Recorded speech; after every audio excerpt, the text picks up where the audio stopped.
शीला बाहर आंगन में कपड़े सुखा रही थी। तभी वो कुछ औरतों के मुंह से शीला सुनती है। गांव के बाहर बहुत बड़ा बाजार लगा है। हर सामान 80% ऑफ पर मिल रहा है। हम सभी को जाना चाहिए सामान लेने। क्या पता कब सेल खत्म हो जाए और सामान महंगा मिलने लगे। यह बात सुनकर शीला अपने पति विष्णु को कहती है, अजी सुनते हैं, हमें भी उस बाजार में जाना चाहिए। मैंने सुना है कहीं बाहर शहर से बाजार लगाने आए हैं लोग। हम भी वहाँ से बहुत सारा सामान सस्ते में ले आएंगे। नहीं, हम वहाँ नहीं जाएंगे। सस्ते के चक्कर में हर हफ्ते तुम पूरा घर बेकार की चीजों से भर देती हो। शीला अपने पति विष्णु की बात सुनकर काफी निराश हो जाती है और अपने पड़ोसी रिया के घर चली जाती है। रिया, क्या तुमने सुना है गांव के बाहर बहुत अच्छा बाजार लगा है। सब सामान पे 80% ऑफ है। क्या सच में? हमें भी जाना चाहिए उस बाजार में। पर मुझे विष्णु जाने ही नहीं दे रहे हैं।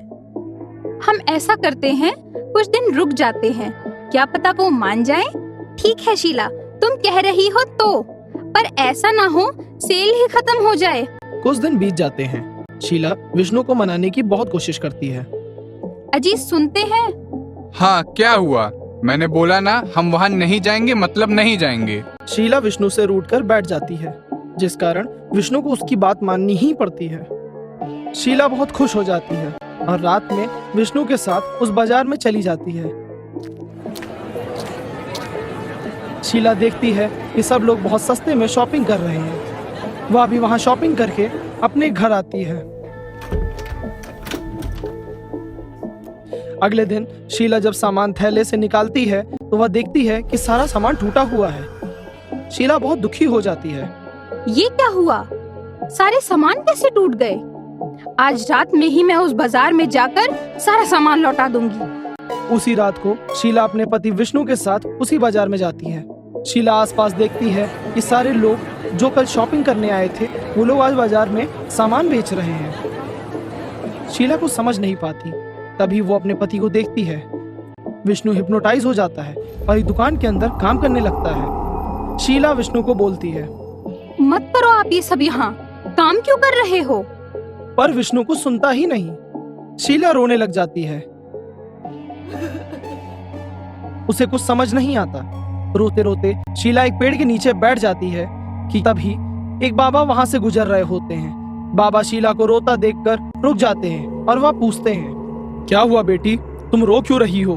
बाबा, मेरे पति को पता नहीं क्या हुआ है। वो उस बाजार में जाकर काम करने लगे हैं।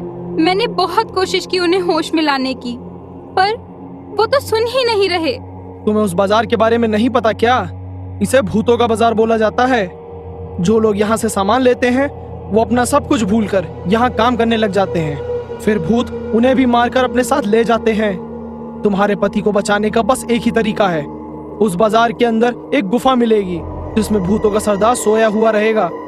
भूतों के सरदार की नींद जब टूटेगी वो सारे इंसान को मारकर अपने जैसे बना लेगा। तुम्हें बस जाकर उसकी जादुई छड़ी तोड़नी होगी, जिससे सब लोग आजाद हो जाएंगे।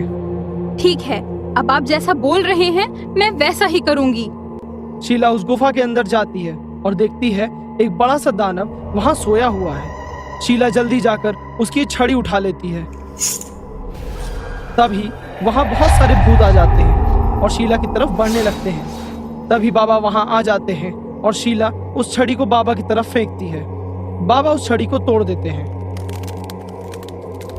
छड़ी के टूटते ही सारे लोग होश में आ जाते हैं और वह सारे भूत गायब हो जाते हैं। शीला बाबा की मदद के लिए धन्यवाद करती है और सारे लोग अपने घर चले जाते हैं।